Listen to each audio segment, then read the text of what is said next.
Y ya lo último de lo último, de lo último, de lo último, de lo último de la Guerra Fría es la última época, la época que coincide con el presidente Reagan y Gorbachev en la Unión Soviética.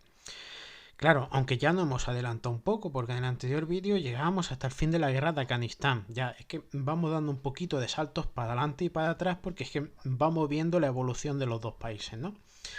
Bien, aquí tenéis lo último que es Reagan y las Star Wars. ¿Esto qué es? Que están ahí los clones y demás. No, es que ya veremos que pasa algo, una política que enuncia el presidente Reagan, pero es que como es tan largo el nombre, pues es mejor ponerle Star Wars. Mira, los 80, al principio de los 80, coinciden con dos presidentes. Ronald Reagan en Estados Unidos, ya estoy viendo su fecha de mandato, y Margaret Thatcher en el Reino Unido.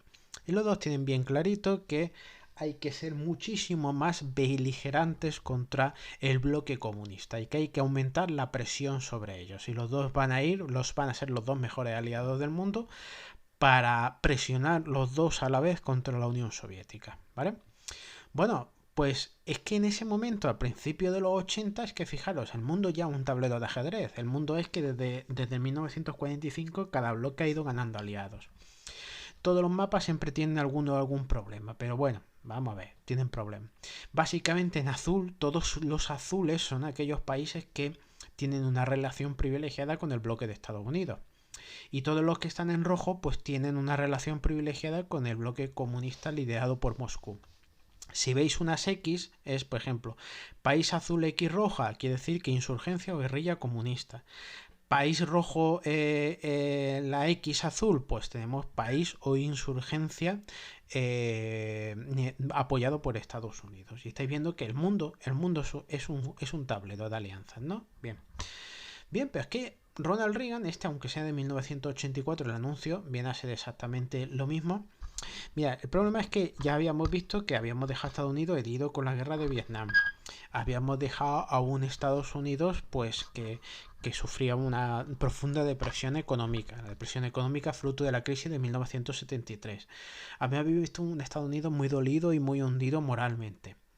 Y con unas presidencias, la de Nixon y luego la de Gerald Ford y luego la de Jimmy Carter, pues que han pasado con más pena que gloria, básicamente. Y llega Ronald Reagan a 1980 y lo que promete es pues más presión sobre el bloque comunista, reforma económica de calado y un mayor patriotismo y un mayor orgullo norteamericano, ¿vale? Aunque sea el de 1984, da absolutamente el pego para la campaña del 1980. Es como subir la moral a los conciudadanos. Ya veréis vosotros que claro, es que hay que subir la moral porque el desastre de Vietnam ha sido muy, muy largo. Es decir, bueno, pues ¿qué tenéis ahí? Pues los patriotas americanos, cómo honramos a los muertos, como nuestros militares, el equipo de campaña, cómo nos rodeamos de la juventud, el equipo olímpico, nuestros atletas, que ese chavalito, y tenemos pues la Estatua de la Libertad que se está reconstruyendo, se está poniendo más guapa, más bella. Y qué pedazo de tándem que estamos haciendo yo como presidente y como vicepresidente, George Bush padre. Y vótame que estoy regenerando Estados Unidos y sobre todo el patriotismo, ¿vale? Bien, es una inyección de moral. Fruto de esa nueva presión sobre la Unión Soviética hay varias cosas. La primera es esta. La iniciativa de defensa estratégica. Hostia, ¿esto qué es? Pues es que como es tan largo, pues al final se quedó en Star Wars. Mira, uno de los apartados de la Guerra Fría que no hemos visto pero que creo que os imagináis la carrera de armamentos. ¿Cómo que la carrera de armamentos? Sí, Estados Unidos tiene la bomba atómica en 1945. Poquitos años después tiene la Unión Soviética. Los dos países se van a armar hasta los dientes. Primero de todo el armamento convencional del mundo, pero luego bomba atómica. ¿Y cómo tiramos la bomba atómica? Ahí, pues venga, bombarderos atómicos. Bien. Ahí, vamos a inventar los misiles. Bien, los misiles de corto alcance, de mediano alcance, de largo alcance. Bien. ¿Qué más? Pues submarinos nucleares también. Bien. Pues eso, al final resulta que hay decenas de miles de bombas atómicas en todos los vectores del lanzamiento que os podáis imaginar. Pero eso es lo que en la Guerra Fría se llamaba la destrucción mutua asegurada. ¿Qué es la destrucción mutua asegurada? Que es que yo lanzo los misiles a la Unión Soviética me los ve, lanza los suyos, se cruzan por el camino, se dicen hello, y impactan en los dos países y adiós, mundo. Entonces, sí, los dos tienen un armamento convencional enorme. Los dos tienen todo armamento químico, biológico, nuclear, etcétera. Pero, ¿hay algo que tengan que suponga algo que tú puedas vencer al enemigo? No. Pues en eso se basa la iniciativa de defensa estratégica. Y es, ¿qué tal si tuviéramos algo que evitara que el enemigo me ataca y así le quito esa ventaja que teníamos, o sea, es decir, le quito a la ecuación la destrucción mutua asegurada porque el otro no me puede destruir, pero yo a él sí? Pues eso va a ser el principio fundamental de esto, inventar algo para que el enemigo no tenga la capacidad de ataque ni de disuasión sobre mí. Bueno, pues vamos a ver en qué consiste. Resulta que es establecer todo un sistema de defensa antimisiles en el espacio, como estáis viendo aquí. Es decir, llevar la carrera armamentística al espacio para que cuando lleguen los misiles soviéticos se detecten y a través de unos rayos láser, por decirlo de alguna manera, rayos láser, pues se puedan ir derribando.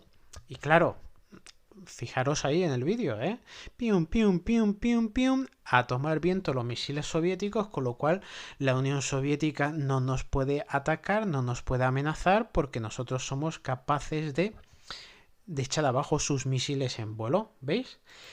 Ya, la cuestión es que después de ver esto vosotros estamos en 2020. La pregunta es, ¿y entonces Reagan consiguió la iniciativa de defensa estratégica e implementarla? No, absolutamente no. ¿Era un poco irrealista? Sí, era bastante irrealista.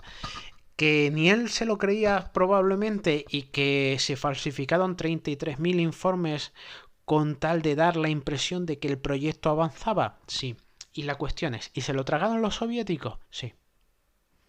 Se lo tragaron los soviéticos, algunos no se lo tragaron, dije, esto es imposible, pero el poder y el complejo militar se lo tragó completamente, con lo cual, pues de verdad que se creyeron que Estados Unidos tenía la capacidad como para desarrollar eso, dar ese salto tecnológico y acabar con ellos, con lo cual ellos tuvieron que empezar también a investigar lo mismo, y el problema es que la Unión Soviética, que primero se había ralentizado económicamente y ahora estaba en crisis, tuvo que dedicar bastantes recursos a investigar esto para nada, detrayendo recursos de la economía real y llevando aún más a la crisis al país. Con lo cual, pues no se consiguió llevar la arma al espacio, pero se consiguió dar un golpe de mano a la Unión Soviética. ¿Vale? Bien, y la otra parte de Reagan es la doctrina Reagan. La doctrina Reagan es directamente que hay que luchar contra el comunismo en todos los frentes y apoyar a todos los luchadores anticomunistas que haya en el planeta. Es decir, básicamente apoyar a cualquiera que esté matando a comunistas. Punto. Aunque eso sí, sea aliarte con gente que no es de muy buen nombre. Bueno, pues ¿qué le vamos a hacer? Hay que ganar la Guerra Fría y a veces hay que coger aliados incómodos. Ya estoy viendo que antes habíamos visto que en Afganistán. Pues en Afganistán, pues ahí tenéis, en Afganistán directamente se apoyó a los mujahidines afganos. En Nicaragua, que junto a Cuba era el otro pilar del comunismo en la región, pues se armó una cosa que se llamaban los rebeldes de la contra, que ya lo veremos ahora un poquito más, ¿vale? Y en África, pues en los movimientos, pues por ejemplo en Angola. Angola era un país marxista y decidió que a la oposición armada angoleña Estados Unidos la iba a financiar. Es decir, que allá donde hay un régimen comunista hay que luchar contra él y hay que poner a los comunistas en fuga en todo el planeta. Ya os he dicho que el problemilla que tiene es aliarte con gentuza, pero bueno, ¿vale? Y ahora vamos a ver un poquitito porque nos tenemos que ir un poquito para atrás de cosas que pasan, ¿vale?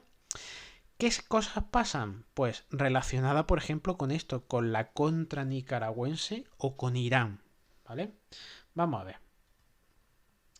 Aquí hay un problemilla, nos vamos un poquito para atrás, y es que hay un país en el mundo, Irán, que tenía un régimen aliado a Estados Unidos y que entra en una gravísima crisis y el que gobierna, el Shah Reza Pahlavi, pues también está enfermo y al final pues no lo apoya casi nadie y decide huir del país.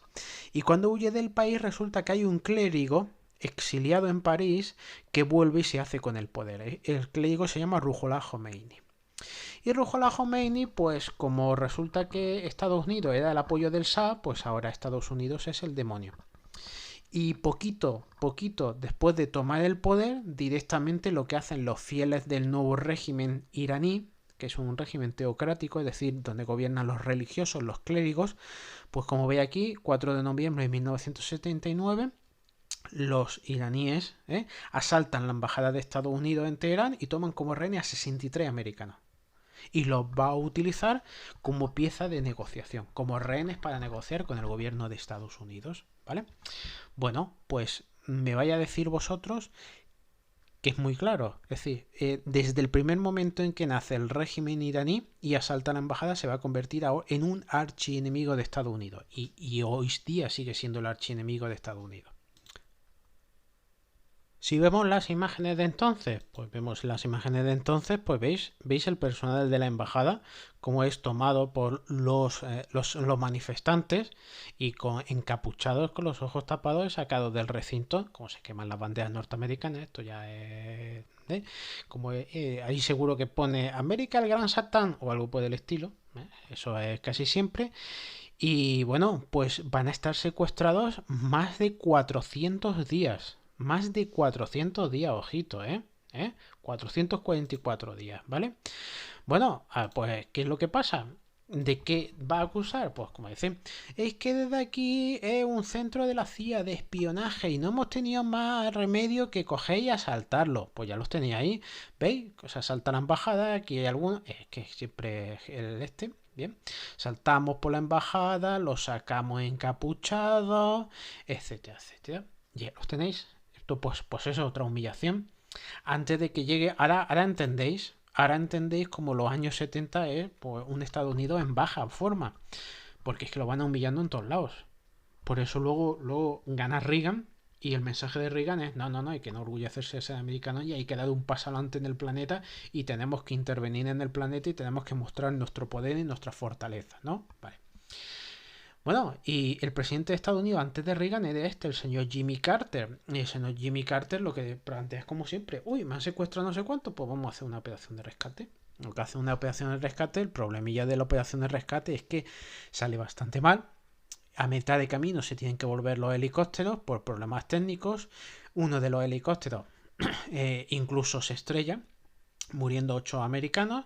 Y claro, como han muerto en territorio iraní, allí quedan los cuerpos, ya sabéis, a la tele, a pasearlo por la tele los iraníes como un trofeo. Otra humillación más, ¿no? Pues ya se le quita de la cabeza al señor al señor Jimmy Carter, una operación de rescate y empiezan pues las negociaciones secretas.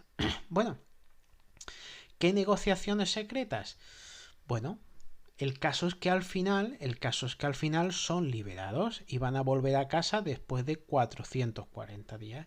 Ya veréis las negociaciones secretas cómo van. ¿Veis? Antes de empezar con las negociaciones, la imagen de volviendo a casa, ¿no? Bueno, volviendo a casa, 444 días secuestrados por el régimen de los clérigos iraníes, ¿no? Bien, ¿cuáles son las negociaciones? Porque esto es de traca y gorda, ¿vale? Es decir, mirad, es que por eso me he dado un saltito para atrás. Estados Unidos está financiando a los rebeldes contra el régimen comunista de Nicaragua. Vale, bien.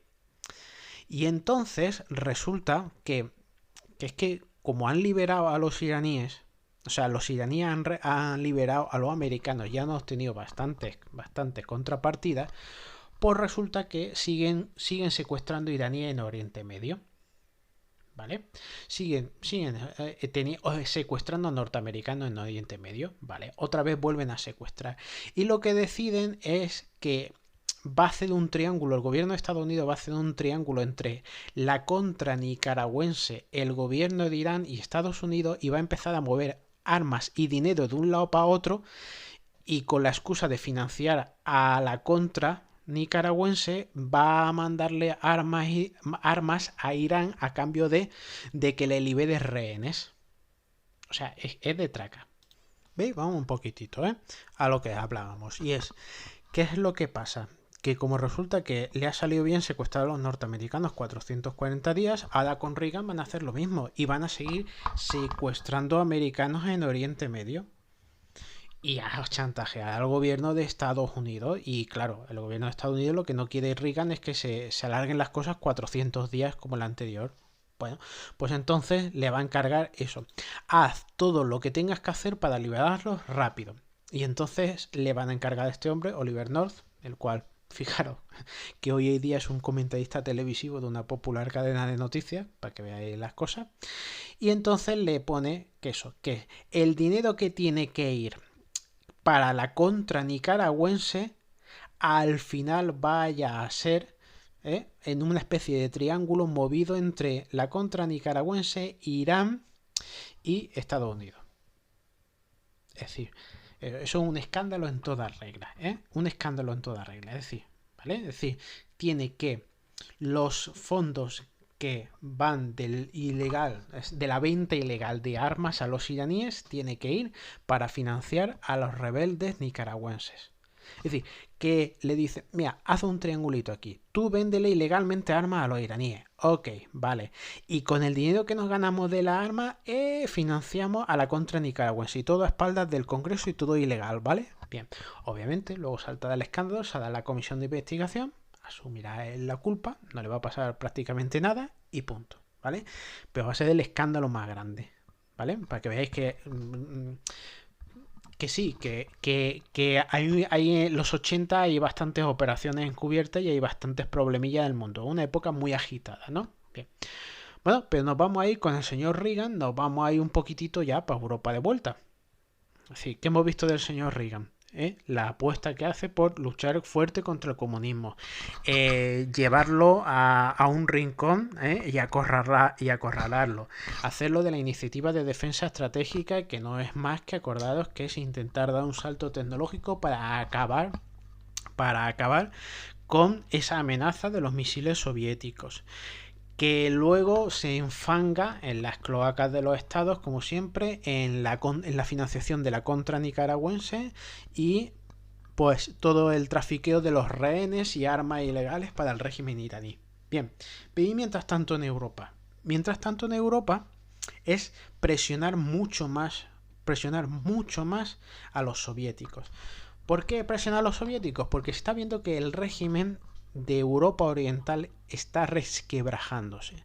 Y es que por no meter más cosas, no lo he metido aquí, simplemente que sepáis que a partir de 1981 en Polonia el régimen polaco está viviendo una rebelión abierta de los obreros y sobre todo del creciente nacionalismo polaco. Y hay dos puntos fundamentales, que es en el apoyo de esa resistencia polaca, que se está haciendo masiva, que es el Sindicato del Obrero Solidaridad de Lech Walesa, y por otra parte el Papa Juan Pablo II. Los dos van a hacer pinza contra el régimen comunista y resulta que es que Polonia empieza a resquebrajarse, ¿vale? Y el comunismo puede caer por Polonia, ¿vale? Entonces, como hay miedo, como ve que hay grietas en el bloque, pues lo que hace Ronald Reagan es directamente, pues emulando a Kennedy, vamos a dar un discursito frente a la puerta de Brandenburgo. Lo que pasa es que no es recibido como fue recibido Kennedy. Acordados, Kennedy le volaban los pétalos de rosa, Reagan con contramanifestaciones, belicista, bien, belicista. Bueno. Y su famosa frase es tear down the wall, es decir, derribar el muro, ¿no? Bien, pues derribar el muro, aquí lo que tenéis, es decir, Mr. Gorbachev, que en español es Gorbachev, Mr. Gorbachev, open this gate, Mr. Gorbachev, tear down this wall, derriba este murete. Y es que se va a aumentar la presión sobre una Unión Soviética que está cada día más contra las cuerdas. ¿Cómo que está más contra las cuerdas? Sí, está cada vez más contra las cuerdas. Por eso tenemos que hablar un poquitito del último líder soviético. El último líder soviético es Mikhail Gorbachev. Mikhail Gorbachev, que ahora veremos un poquitito, es elegido y está presidiendo un país con unos gravísimos problemas económicos, gravísimos. Pero sin embargo aquí lo veis con Reagan. Y es que a veces aplicar la presión suficiente sobre el enemigo, como hizo Reagan, Si el enemigo está bastante dañado, pues al final el enemigo no tiene otra opción que empezar a llegar a acuerdos, ¿vale? Es decir, primero te empujo y luego pues te sujeto un poquitillo si es preciso, pero bajo mis términos, ¿no? Vale. Aquí en esta foto, este vídeo, que no lo voy a poner, lo que están haciendo es firmando un tratado para prohibir los misiles intermedios, es decir, de mediano alcance. De mediano alcance. Bueno, un primer paso, ¿no? Bueno, eso. Hemos hablado un poquito de Reagan y ahora nos tenemos que ir pues al último presidente de la Unión Soviética, el señor Gorbachev. Y es que ya, pues imaginaros que cuando muere Leónidas Brezhnev en 1982, resulta que los que mandan en la Unión Soviética tienen todos prácticamente 80 años, que son todos unos viejecitos, y que la ralentización económica está dando paso a una crisis gigantesca, que están inmersos en Afganistán, que está siendo la tumba de las fortunas económicas y de las vidas de miles de soldados. Y bueno, y el liderazgo político pues va a pique directamente. Y cuando muere Brezhnev, sube al poder un señor llamado Yuri Andropov, que ya estoy viendo que muy poquito de tiempo. Claro, este es el problema. Cuando tú eliges a gente que tiene 80 años y que tiene un pie en la tumba, pues suelen durar poco. Y por ejemplo, Konstantin Chernenko, pues ya estoy viendo que duró otra vez. Básicamente duran un año y un año. La verdad es que no me acuerdo quién era de los dos, pero prácticamente a uno de los dos lo tenían que mantener casi en un respiradero, con el respirador a mano porque se moría. Cuando mueren los dos, bueno, y tienen esta, pues van a elegir algo distinto. Y el algo distinto es Mikhail Gorbachev. Sí. Mikhail Gorbachev, que había estado en la órbita del anterior presidente Chernenko, pues más joven, tiene otra pinta, es un señor que ha estudiado también en el extranjero, que habla idiomas, y que tiene otra pinta. Y claro, pero tiene un país que es un gigante con pies de barro. Y entonces piensa que solo acometiendo profundas reformas en todos los ámbitos puede sobrevivir el país antes de que colapse, ¿vale? Entonces, sus dos políticas van a ser la perestroika, que es reestructuración en ruso, y glasnost, que es transparencia y apertura. Bien, reformas económicas y apertura en lo político y en libertad de expresión y en derechos y libertades de los ciudadanos. Bien, este va a ser, digamos que el último presidente, asimismo el enterrador de la Unión Soviética, para que no vamos a engañar, ¿vale? Bueno, aquí hay un montón de texto, lo que tenéis que ver es de Gorbachev varias cosas, y es que sus reformas, muchas de ellas no funcionaron, ¿vale? Y porque no eran reformas a fondo, porque lo que quiere es reformar el comunismo para que siga siendo comunismo, y eso es imposible. Es decir, es imposible. Y, por ejemplo, unos lo van a acusar de que las reformas no son lo profundas que deben de ser, y los más duros, es lo que tenía aquí, los hardliners in the party, lo van a acusar de que las reformas son demasiado, que se está yendo demasiado. Uy, esto no puede ser, se te está yendo la cabeza, Mijail. Bueno, y siempre va a tener que navegar entre que los reformistas no me apoyan lo suficiente y para los duros del partido soy un traidor, ¿vale? Al mismo tiempo pone en vigor la glasnost, la transparencia y la apertura informativa. Y entonces, pues en los medios de comunicación rusos, pues empiezan a publicarse nuevos periódicos, empiezan a publicarse nuevos libros, empieza en la radio a hablar la gente con mayor libertad, en la calle a hablar con mayor libertad. Y claro, cuando a la gente empieza a dar libertad, pues empieza a demandar muchísimo más libertad. Es decir, si yo te doy uno, tú quieres siempre tres, ¿vale? Y hay de aquel pueblo que le den uno y quiere hacer con cinco, que entonces está condenado, ¿vale? Entonces, y Gorbachev va a ser siempre, siempre muy popular en el extranjero, va a ser muy popular en el extranjero, pero va a ser muy impopular en la Unión Soviética. Entre otras cosas porque la crisis económica que está viviendo la Unión Soviética no tiene reforma ya, nada más que una reforma radical y durísima para sus ciudadanos. Y eso no lo quiere abordar Gorbachev. Gorbachev quiere reformas parciales. Bueno, pues ahí tendremos, por ejemplo, en la foto, pues un Reagan que empieza siendo un tipo muy duro contra el comunismo soviético, pero que luego es capaz, cuando llega Gorbachev al poder, de entenderse con él y llegar a bastantes acuerdos, ¿vale? Bastantes acuerdos y en un ambiente muy distendido. Imaginad vosotros, pues esto, cenas, acuerdos, es otra cara, es otra cara. Es decir, acostumbrados a la Unión Soviética, a esos líderes monolíticos tipo Stalin, que es que te amenazan con la mirada, a un tipo simpaticón. Pero claro, simpaticón para afuera. Dentro es que no lo quiere casi nadie. Y en esas estamos con la apertura cuando surge pues una pequeña cosita, ¿no? Pequeña cosita, que es Chernóbil. ¿Y qué pasa en Chernóbil? Pues en Chernóbil es cuando se va a poner, digamos, claro si hay una apertura informativa en la Unión Soviética o no la hay. Es decir, cuando haya un suceso grave, si se va a informar de él claramente o no. No. Para eso vamos a empezar que no, ¿vale? Bueno, pues yo creo que por la serie de televisión y demás ya lo habréis visto, pues Chernóbil, pues el desastre de abril del 86, que el problema es la planta nuclear. La planta nuclear tiene bastantes defectos en su diseño y cuando están preparándolo para hacer un test, pues tiene un funcionamiento malo y vuela por los aires. Directamente el núcleo, ¡pum!, estalla y la radiación se esparce. Entre otras cosas porque nosotros creemos que el núcleo estalla, ¡pum!, se libera y ya está. No, el núcleo estalla, se libera y se quema el núcleo a sí mismo, liberándose radiación durante días y días. Y claro, y a donde vaya el viento allí se lleva la radiación. Así que básicamente la radiación llegó a bastantes lugares de Europa, ¿vale? Por ejemplo, un par de días después dieron la alarma en Suecia, dieron la alarma en Alemania, dieron la alarma en Austria. Oye, ¿aquí qué ha pasado? Oye, ¿esta radiación de dónde viene? Y los soviéticos, yo, ni idea, no sé de qué radiación me está hablando. Pero bueno, pones un satélite encima y ves lo que hay, ¿vale?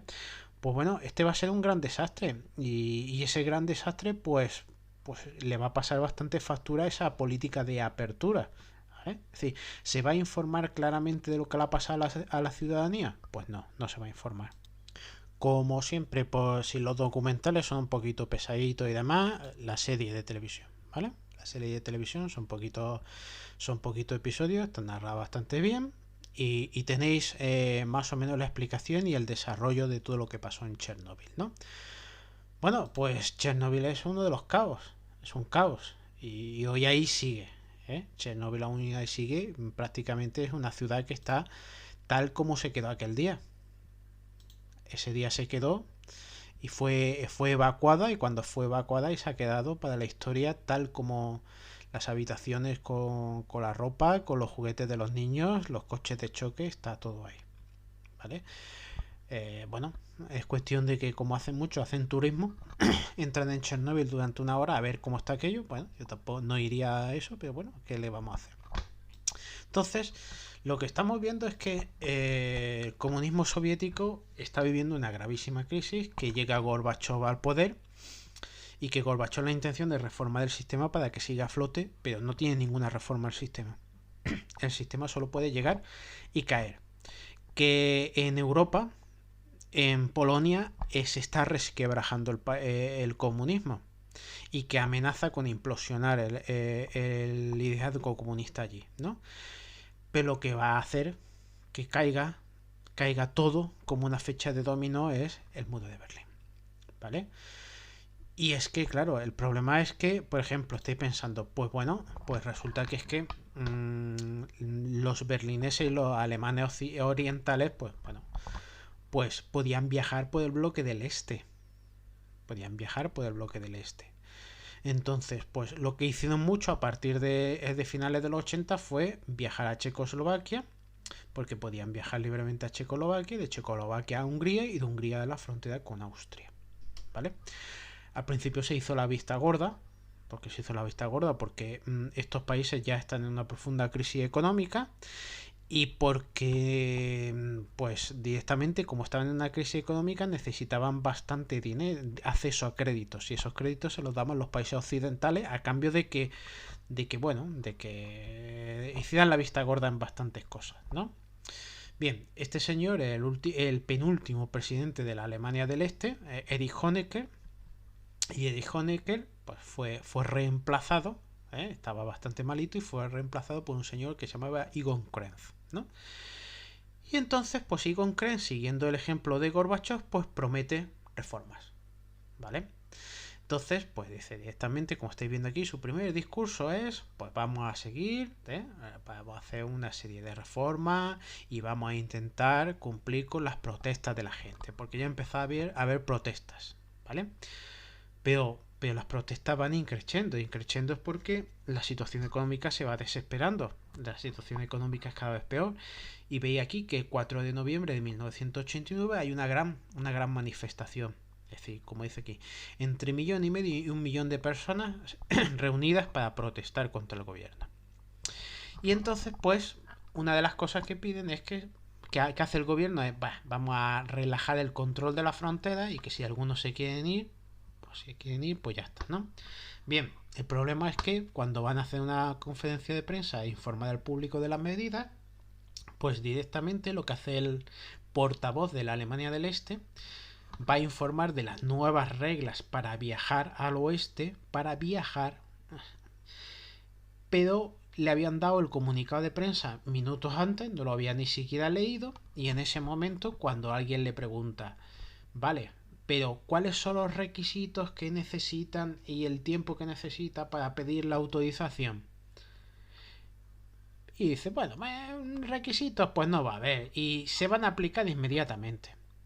Y en el momento en el que dice por la tele todos los alemanes del este y los de berlineses oye, que podemos viajar sin requisitos y al oeste en el momento en el que queramos.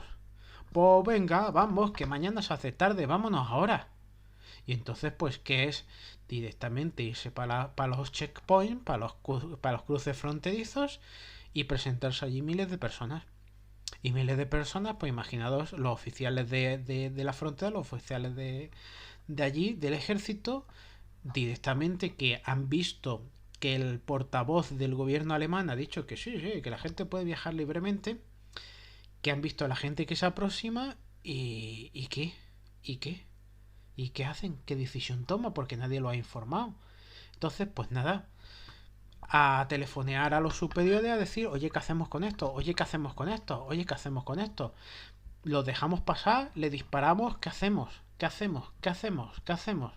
Y como nadie va a tomar la decisión es la siguiente: o se abren las puertas y se acaba el comunismo, o se dispara a la gente y se empieza a represaliar y a matar por millares. Y como nadie quiere tomar esa decisión, se acumula la gente y uno de los guardianes de los jefes de un puerto fronterizo dice, levantar la barrera y que pase la gente. Y entonces, pues claro, se acaba de resquebrajar, se acaba de romper el comunismo en Europa Oriental. Porque en el momento en el que los berlineses del este son libres de viajar al oeste y sobre ellos no se ha impuesto la represión, pues el resto va a querer hacer exactamente lo mismo. Pues ahí, como veis en el vídeo, le damos aquí y pues directamente la gente empieza a subirse al murete y pico pala y pico pala y a por el murete, se ha liado. Y claro, una vez que tú decides que no vas a emplear la violencia con tu gente, que no lo vas a asesinar por millares, la gente se ocupa el espacio político y lo único que le queda al liderazgo de la comunista oriental es directamente pillar y largarse, se ha acabado. En días posteriores, pues la atracción turística es ir al murete. Tanto los berlineses orientales como los occidentales, todo el mundo se quiere ir. Y claro, ahora el problema es ¿y qué? ¿Y qué? Pues en el caso este es que el liderazgo comunista de la Alemania Oriental se tiene que echar aparte y empezar a negociar con la Alemania Occidental reunificada del país. Se iniciará un proceso que un poquito más tarde, pues terminará un año y algo más tarde, terminará pues con esto. Como veis, los fuegos artificiales y la bandera para todos los alemanes. Y la reunificación de Alemania, dividida en 1945 y reunificada en 1990.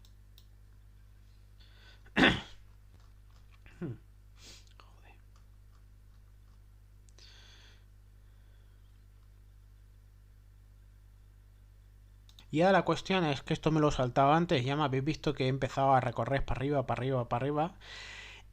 Mirad, ¿os acordáis que habíamos visto Gorbachev, no? Llega un momento en el que Gorbachev es, para los reformistas es, Gorbachev que no está haciendo la suficiente reforma. Para los duros del partido es, Gorbachev que te estás pasando con las reformas, hombre. Y al final resulta que Gorbachov es muy popular en el extranjero e impopular en casa porque no tiene ningún apoyo, ¿vale? Y entonces, pues una de las medidas de Gorbachov es empezar a democratizar la vida política y se empiezan a hacer, pues las primeras elecciones.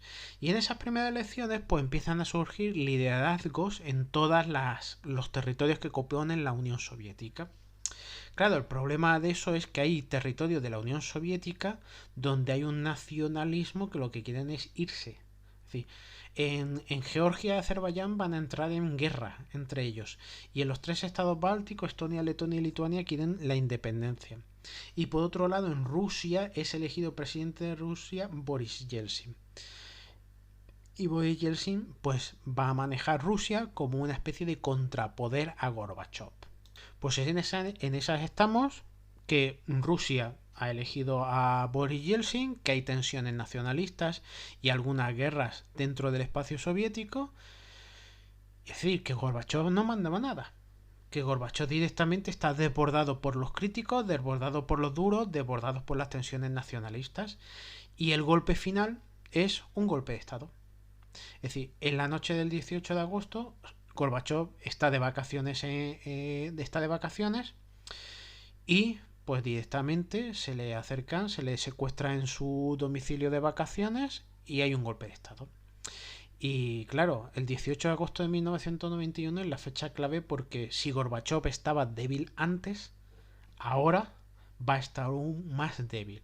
Y es miembros del ejército y de los servicios secretos, en la casita de vacaciones que tiene en Crimea Gorbachev, lo van a poner bajo arresto domiciliario. Y van a llenar de tanques Moscú. El problema que va a pasar, que por ejemplo van a ir a cerrar el Parlamento de la Federación Rusa, ¿vale? El Parlamento de Rusia. Pero la cuestión es que el golpe está muy mal organizado, muy mal organizado. Y el problema es que el presidente de Rusia, Boris Yeltsin, se va a oponer firmemente al golpe de Estado. Por ejemplo, si vemos las imágenes de aquel día del golpe contra Gorbachev, pues vemos los tanques desfilando por las calles de Moscú. Pero fijaros el detalle de los coches a su bola. Los coches a su bola, eso quiere decir que poco miedo infunden los tanques. Y la gente pues empieza a remolinarse por donde van pasando y ya estoy viendo que es de hijos de para arriba, que donde va hijos de todo para arriba, es decir, nada de recibirlos como liberadores. Y claro, es un golpe muy mal planeado, que la gente va a salir a la calle, que ya estáis viendo que no se emplea la violencia contra los manifestantes, que están los chavalitos en los tanques pensando, ¿esto qué es? ¿Qué hago? ¿Qué hago? ¿Pero qué hago? ¿Qué ha subido este tío que me va a tirar del tanque? ¿Pero qué hago? ¿Pero qué hago? ¿Veis? Es decir, está muy mal planeado.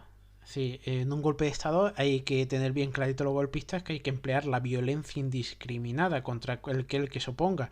Y como dudes, el golpe no funciona. Pues ya tenéis las imágenes, blindados, muchos blindados, es una demostración de fuerza, pero ahí lo tenéis. No sirve absolutamente para nada, es que me hace gracia. Veis los blindados circulando y los coches a su bola. Ese es el ejemplo de que no funciona el golpe. Aquí tenéis unos cuantos vídeos más del golpe, gente subiéndose al tanque y el tanque, cuidado, atropello. Bueno. Pero claro, mira, este tío se pone ahí delante, aquí no pasáis. Cosas así. Entonces, Guillo, quítate. Todas esas cosas, ¿vale? Bueno, y aquí tenemos pues que Gorbachev está secuestrado y que el presidente de Rusia, elegido entonces, Boris Yeltsin, pues va a tomar el protagonismo.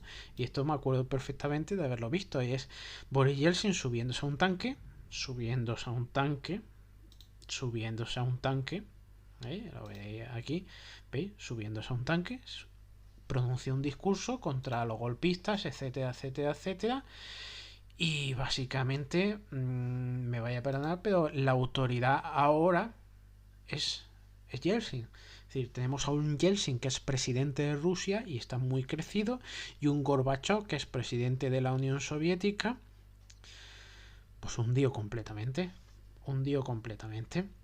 El golpe va a fracasar y Gorbachev será liberado, intentarán los golpistas huir, la mayoría serán detenidos, ni huir supieron, va a volver, pero cuando vuelva se va a encontrar con que el país está roto por todos lados y que esto es un sálvese quien pueda, en que los territorios se quieren ir cada uno a su bola y que Rusia con Boris Yeltsin a la cabeza, lo que quiere es acumular cada vez más poder. Hay un momento clave, esta foto ahora la pondré en el vídeo, y es que está hablando Gorbachev y Yeltsin le acerca un papel y le señala con el dedo: firma aquí. Ojo, firma aquí. Es decir, fijaros a dónde ha llegado Gorbachev, a que el presidente de Rusia se le ha subido a la chepa directamente. ¿Ves? Tal y cual, lo tenéis ahí, y eso es totalmente coreografiado con Yeltsin, simplemente para mostrar quién manda aquí. ¿Quién manda aquí? Yo. Al final, ¿cuál es el problema? Que cada uno va a su bola, que el país se está cayendo en picado, se está yendo por el sumidero, que Boris Yeltsin está deshaciendo la Unión Soviética en favor de Rusia, y Gorbachev llega el 25 de diciembre de 1991. ¿Y qué? ¿Y qué creéis que hay aquí? Pues directamente su renuncia como presidente de la Unión Soviética, y a las 7:32 del 25 de diciembre de 1991, 7:32 post-meridian, es decir, de la tarde, 25 de diciembre de 1991, Gorbachev dimite y la bandera con la hoz y el martillo es bajada del Kremlin, y acto seguido la de Rusia, y es el fin de la Unión Soviética. Acaba de terminar la Guerra Fría, ha ganado Estados Unidos, efectivamente. Ese impulso final de Reagan es lo que puso contra las cuerdas a la Unión Soviética, una Unión Soviética que ya estaba camino de la ralentización y la crisis económica. El esfuerzo para contrarrestar la guerra en Afganistán y el pulso de Ronald Reagan lo llevó al límite. Cayó la Unión Soviética, y ahora ya que tenemos a una Rusia que va a pasar más de una década con unos problemas económicos gravísimos y humillada, porque ha perdido ese protagonismo en el mundo, y que bueno, que a partir del año 2000 se echará en brazos ¿de quién? De Vladimir Putin. Pero eso ya es otra historia. Y aquí acaba la evolución política, y en años venideros pues haremos un poquito la ciencia, la carrera espacial, la lucha, la Guerra Fría y el espionaje, la Guerra Fría y los deportes, pero eso otros años.